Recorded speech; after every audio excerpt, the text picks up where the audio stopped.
Hello mga kasari-sari store, for this video naman gagawa tayo ng cheesy banana fries. So ang mga kakailanganin po natin ay hilaw na saging and cheese powder, tapos ang ating oil for deep frying. So kailangan din po natin ng dahon ng saging para po paglagyan natin ng ating finished product. So instead gagamit tayo ng disposable cup para po makatipid tayo, gagawa na lang po tayo ng sarili nating paglagyan. So una po natin gawin ay syempre balatan natin ng saging at hiwain natin ng pahaba tulad ng potato fries.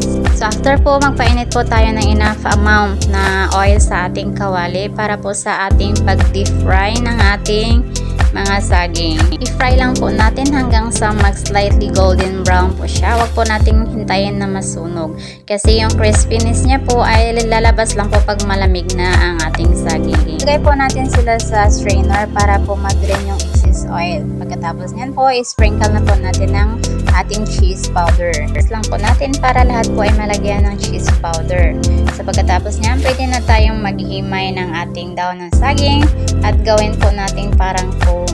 Diyan po natin ilagay ang ating finished products. Pero kung mayroon po kayong disposable cups, ay pwede nyo po yung gamitin lang po. Maraming salamat sa patuloy na panonood ng aking mga video. Pa-share na rin po para marami pa po makakita nito.